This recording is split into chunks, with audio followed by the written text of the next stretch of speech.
As Três Idades da Vida Interior, tomo 2. Terceira parte.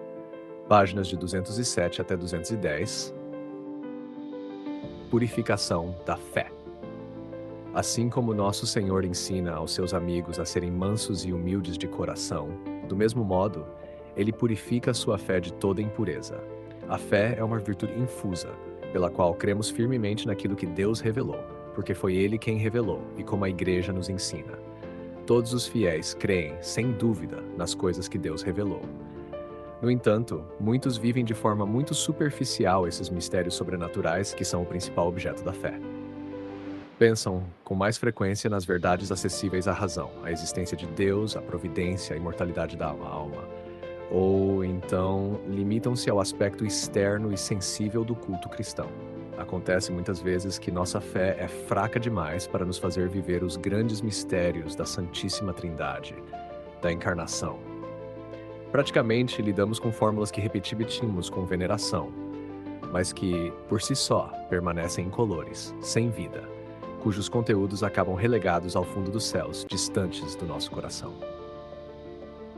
Esses mistérios sobrenaturais raramente se tornam para nós luz de vida, centro de nossos juízos ou norma habitual de nossos pensamentos. Do mesmo modo, o motivo pelo qual cremos nesses mistérios é, sem dúvida, o fato de que Deus os revelou, mas nos detemos demais em certos motivos secundários que apenas nos ajudam a crer. Primeiro, porque são as crenças de nossa família, de nosso povo. Depois, por causa da harmonia que percebemos entre os dogmas revelados e as verdades que a razão natural é capaz de alcançar. E por fim, porque sentimos, de algum modo, a ação de Deus em nós. E isso também nos ajuda a crer. Mas suponhamos agora que Deus nos privasse de todos esses motivos secundários. Imaginemos que, durante uma prolongada aridez espiritual, de meses ou até mesmo de anos, deixássemos de sentir aquela consoladora presença divina. Suponhamos que deixássemos de perceber a harmonia entre esses mistérios sobrenaturais e as verdades naturais. Então, o ato de fé nos pareceria extremamente difícil. E é precisamente isso que acontece quando a luz purificadora de Deus nos apresenta, nos próprios mistérios da fé, aquilo que há de mais elevado e, aparentemente, menos conforme à razão. Por exemplo, de um lado, a infinita justiça de Deus, e de outro, o caráter gratuito da predestinação. Além disso, durante essa provação, anda o demônio procurando desviar os nossos juízos e fazer-nos ver uma grande crueldade na justiça divina, como se aos condenados fosse negado o perdão que pedem, sendo que, na verdade, jamais o pedem.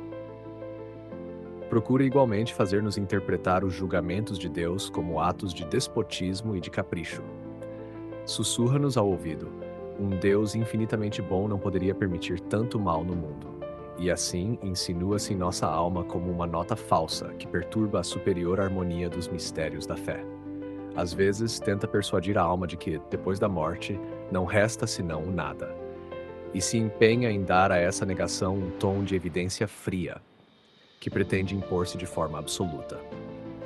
Pode acontecer que, em forma de tentação contra a fé, surja esta pergunta: existe mesmo o mundo sobrenatural?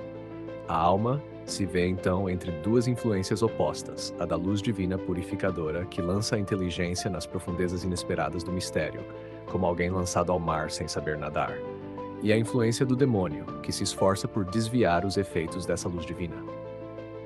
Dessa forma, resta para crer apenas um único motivo: Deus o revelou. Todos os outros motivos secundários desaparecem por um tempo. É então necessário pedir a graça atual, que nos permite realizar atos de fé. A graça que nos faz vencer e fugir da tentação, em vez de tentar argumentar contra ela. A graça que nos faz aderir à divina verdade que revela e à autoridade de Deus que se revela, preferindo a todos os conceitos demasiadamente rasos, estreitos demais, com os quais tentamos compreender as perfeições divinas. Por esse caminho, a alma vai abrindo passagem até encontrar refúgio no imutável, na primeira verdade, na palavra increada e reveladora, que nos faz compreender, sem sombra de dúvida, que a justiça infinita não é dura nem cruel, e que, em Deus, ela se identifica com a mais terna misericórdia. Ela nos faz ver com clareza que o divino beneplácito, longe de ser um capricho, é infinitamente sábio. E que a permissão do mal é santa, porque sempre visa a um bem superior, do qual somente Deus é o juiz, e que um dia haveremos de compreender. Esse bem superior, por vezes, conseguimos entrever durante a noite do Espírito. A fé, então, se purifica de toda a ferrugem. Já não se detém em motivos secundários, antes fixa-se no lado sensível dos mistérios da encarnação, da redenção e da Eucaristia, e por esse caminho mergulha nas profundezas da divina revelação. Assim foi purificada a fé dos apóstolos durante a dolorosa prova da paixão.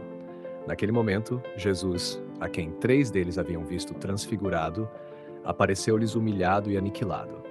Mesmo assim, precisavam crer que ele era de fato o Filho de Deus feito carne e que haveria de ressuscitar ao 3º dia.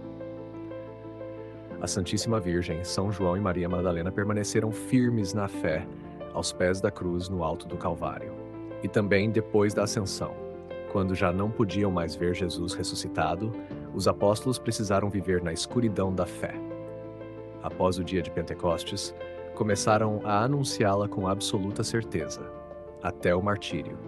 Os santos que vieram depois deles também passaram por provações semelhantes. São Vicente de Paulo, por exemplo, foi atormentado durante 4 anos por dúvidas contra a fé. O beato Henrique Suzon sofreu a mesma tentação, durante 10 anos. Ao final de tais provações, a fé emerge consideravelmente aumentada e fortalecida. E, então, a noite do Espírito se transforma numa noite estrelada, na qual é possível entrever as profundezas do firmamento. Mas, para que isso aconteça, foi preciso que o sol se ocultasse. Para entrever os esplendores dos mistérios sobrenaturais, é necessário que a razão renuncie a ver com suas próprias luzes e que aceite com humildade a luz divina. Do mesmo modo, se for profundamente cristão, um rei destronado, como Luís XVI, no momento de sua última prova, pode entrever as belezas do reino de Deus, infinitamente superiores às dos reinos terrenos. Ao final desta purificação, a alma se sente profundamente convencida de que a única regra que realmente importa é a realidade sobrenatural. E então, ela se pergunta: será que me será concedida a graça da perseverança? Neste ponto, começam a se manifestar os efeitos da purificação da esperança. Trata-se da 3ª conversão, que, assim como a primeira, envolve os atos das 3 virtudes teologais: a fé, a esperança e a caridade. Mas agora, de uma maneira muito mais elevada. É o próprio Senhor quem aprofunda o sulco do coração, para que o grão lançado na terra produza não apenas 10 ou 20, mas 100 por 1, como está escrito no Santo Evangelho, no capítulo 4 do Evangelho segundo São Marcos, versículo 8. Aqui se inicia na alma uma contemplação mais íntima com Deus, uma contemplação que tende a ser contínua, como uma conversa ininterrupta com o Senhor. É então que a alma começa a compreender com clareza as palavras do livro da sabedoria, capítulo 7, versículo 9. Preferi a sabedoria aos cetros e às coroas, e considerei como nada as riquezas comparadas com ela. Todo o ouro do mundo diante dela é como um punhado de areia, e a prata como um grão de lodo. Essa sabedoria é a pérola preciosa de que fala o Evangelho segundo São Mateus, capítulo 13, versículo 46. Purificação da esperança. Depois dos efeitos da purificação da fé, começa a se manifestar a purificação da esperança. Convencida de que a única coisa necessária é a própria santificação e salvação, a alma se pergunta, por vezes: em meio a tantas dificuldades, serei capaz de perseverar até o fim? A esperança é a virtude teologal pela qual nos dirigimos a Deus como a nossa bem-aventurança, apoiando-nos para chegar até Ele em sua misericórdia e em sua onipotência auxiliadora. O objeto principal da esperança é o próprio Deus, a quem esperamos possuir eternamente. E o motivo formal desta virtude é Deus como ajudador, Deus auxiliador, Deus auxilians. Todo bom cristão possui essa virtude infusa, juntamente com a caridade, e nela espera possuir o próprio Deus, ao pedir a graça necessária para se salvar. Mas com frequência nossa esperança carece de elevação, na medida em que desejamos excessivamente certos bens temporais que nos parecem úteis à salvação, mas não o são. E às vezes desejamos certos bens humanos que na verdade nos fariam mal e seriam um impedimento aos bens superiores, os quais se sustentam no desapego e na humildade. Quando isso acontece, nossa esperança se enfraquece e já não nos conduz diretamente a Deus. Além disso, muitas vezes os motivos que alimentam essa esperança são pobres e limitados. Contamos demais com nós mesmos e com razões inferiores. Confiamos excessivamente em nossa prudência, em nossa força de vontade e até mesmo em nossas virtudes. E então, quando esses meios humanos falham, nosso ânimo desaba e caímos no desalento. Se Deus, querendo purificar essa esperança, nos privasse repentinamente de todos os bens temporais e de todos esses apoios secundários, da amizade e do auxílio de nossos próximos, do apreço de nossos superiores, e ao mesmo tempo nos revelasse nossa própria fragilidade num grau que nunca havíamos sequer imaginado. Se Ele permitisse a calúnia, as contradições e a doença nos ferisse profundamente. Será que ainda assim continuaríamos a esperar contra toda esperança humana, simplesmente que aconteça o que acontecer, Deus está sempre conosco?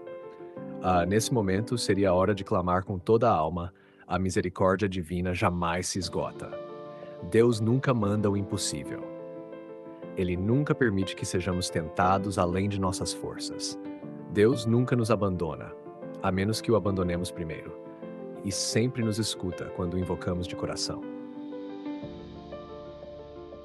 O Senhor diz, pela boca do profeta Isaías, no capítulo 54, versículo 10: Ainda que as montanhas desapareçam e as colinas vacilem em seus alicerces, o meu amor não se afastará de ti, e a minha paz, a minha aliança jamais será quebrada, diz o Senhor, teu Deus misericordioso. O salmista escreve no Salmo 26, versículo 5: Nos dias sombrios o Senhor me acolheu em segredo, no recôndito de seu pavilhão. Elevou-me sobre a rocha e me fez prevalecer sobre meus inimigos. Não afastes de mim o teu rosto. Não te retires com ira do teu servo. Sê minha ajuda. Não me abandones, ó Deus, meu Salvador, porque meu pai e minha mãe me desampararam, mas o Senhor me acolheu por conta própria. Assim foi como esperaram os santos nas grandes provações. O profeta Jeremias, em suas Lamentações, capítulo 3, versículo 18, deixa escapar um grito de angústia. Desapareceram de mim toda a força e toda esperança no Senhor. Mas logo em seguida, exclama: Lembra-te, Senhor, da minha miséria e perseguição, do absinto e da amargura. É uma graça do Senhor o fato de não termos sido aniquilados, porque nunca cessaram as tuas misericórdias. O Senhor não rejeita para sempre, e mesmo que tenha rejeitado por um tempo, ele se compadecerá de nós. Pois não é de bom grado que ele aflige, nem rejeita os filhos dos homens. Foi assim que esperou São João Batista na prisão e os santos apóstolos até o martírio. Assim esperou São João da Cruz, preso no calabouço, quando tudo parecia conspirar contra a reforma do Carmelo. E São Afonso de Ligório, quando a congregação que havia fundado parecia à beira de desaparecer. É o renovado sacrifício de Isaac, que Deus, em determinados momentos, pede a seus servos, que se entreguem inteiramente à missão que ele lhes confiou, prescindindo de si mesmos, trabalhando como se a obra fosse exclusivamente de Deus, porque ele pode vencer todos os obstáculos, e os vencerá, se decretou que tal missão deva avançar. Então, acima de todos os motivos humanos de confiança, resplandece com ainda mais força o motivo formal da esperança cristã: Deus Auxiliador. Deus Auxilians, o Deus que sempre vem em nosso socorro, com sua onipotência auxiliadora e os infinitos méritos de Jesus. E do mais profundo da alma, o cristão repete a oração de Esther, no capítulo 14, versículo 19. Senhor meu Deus, tu que és nosso único Rei, socorre-me neste abandono em que me encontro, pois não tenho outro protetor além de ti. Meu perigo é iminente. Não entregues, Senhor, o teu cetro àqueles que nada são. Lembra-te de nós, Senhor, e mostra-nos o teu rosto no dia da tribulação. Dá-me uma esperança firme. Ó Deus, Todo-Poderoso sobre todas as coisas, escuta a voz daqueles que nada têm a não ser a esperança em ti. Salva-nos das mãos dos perversos e livra-me da minha angústia. Assim, a esperança transforma-se em perfeito abandono, quer se trate de uma obra divina a ser realizada nesta terra, quer da própria salvação eterna. Esse abandono confiante repousa na vontade divina, ainda oculta. Mas para que se possa descansar nessa vontade, é necessário já viver em fidelidade constante à vontade divina, que se manifesta claramente nas obrigações de cada momento. Quanto mais nossa vontade se conforma com essa vontade clara e manifesta de Deus, mais estaremos preparados para nos abandonarmos à sua vontade de beneplácito, ainda escondida de nós, mas da qual dependem nosso futuro e nossa eternidade. É o mesmo que devemos fazer quando assistimos um moribundo em sua agonia. Devemos pedir por ele esta confiança junto com o perfeito abandono, para que se entregue inteiramente ao beneplácito divino. Assim, aquela alma se elevará acima da escuridão deste mundo, acima da matéria, do erro e do pecado, até se perder naquela divina obscuridade que é a vida íntima de Deus e o seu amor por nós. Quando chega ao fim a purificação da esperança, essa virtude se vê liberta do amor próprio que antes a acompanhava e do desejo mais ou menos desordenado de consolações espirituais. Ela se torna forte, torna-se o desejo ardente de Deus e de possuí-lo acima de todos os seus dons, mesmo que ainda não tenhamos sido consolados com a sua presença soberana. E é nesse ponto que se começa a sentir o efeito passivo da caridade. Notas explicativas para a meditação final. Após a leitura do texto principal, utilizar pausas conforme instruído. Purificação da fé e da esperança. Estas expressões designam momentos de prova espiritual, permitidos por Deus para amadurecer as virtudes teologais. Não se trata de castigos, mas de um processo de purificação interior, por meio do qual a alma se desapega das motivações secundárias ou humanas e aprende a confiar e crer somente em Deus, por Ele mesmo. Virtudes teologais. São dons sobrenaturais infundidos por Deus na alma. A fé, a esperança e a caridade. São chamadas teologais porque têm Deus como origem, motivo e fim. São o fundamento da vida espiritual cristã. Motivos secundários da fé. São razões naturais que podem sustentar nossa crença, como a tradição familiar, a harmonia com a razão ou a experiência sensível da presença de Deus. Esses motivos são válidos, mas insuficientes. A verdadeira fé precisa repousar inteiramente em Deus que revela, e não apenas em sentimentos ou raciocínios humanos. Luz purificadora de Deus é a ação misteriosa e transformadora da graça divina, que leva a alma a enxergar os mistérios com mais profundidade, mas também provoca dor ao retirar consolos sensíveis e confrontar limitações interiores. É uma luz que revela, mas que, ao mesmo tempo, cega os apoios naturais da alma. Noite do Espírito. Expressão da mística cristã, especialmente em São João da Cruz, para designar uma fase de aridez, sofrimento e obscuridade interior. Nela, Deus parece ausente, mas está purificando a alma para uni-la a si de modo mais íntimo. Tentação contra a fé. É uma provação espiritual na qual a alma é assaltada por dúvidas, perplexidades ou mesmo negações interiores. Não é pecado ter essa tentação. Pecado seria consentir ou se entregar a ela. Durante essas lutas, Deus permite que o demônio tente desfigurar a imagem divina para que a alma, resistindo, se enraize ainda mais na fé pura. Justiça infinita e misericórdia. Em Deus não há oposição entre justiça e misericórdia. Sua justiça não é crueldade e sua misericórdia não é conivência com o mal. Ambas são expressões do mesmo amor divino e santo, cuja sabedoria ultrapassa toda compreensão humana. Predestinação. É o plano eterno de Deus que conduz as almas à salvação. É um mistério elevado, que deve ser acolhido com humildade e confiança. A predestinação jamais anula a liberdade humana, mas integra os nossos atos dentro da providência divina. Esperança purificada. Assim como a fé, também a esperança passa por uma purificação, quando somos despojados de toda a segurança humana. Deus permite a solidão, o abandono e até humilhações, para que aprendamos a confiar unicamente nele, sem depender de méritos próprios, afeto alheio ou resultados visíveis. Deus auxilia sempre. Expressão teológica que reforça a base da esperança cristã. Deus é socorro constante, nunca nos abandona e sua graça é suficiente para quem confia. Abandono confiante. É a atitude espiritual daquele que entrega sua vida nas mãos de Deus, aceitando com serenidade tanto as consolações quanto os sofrimentos.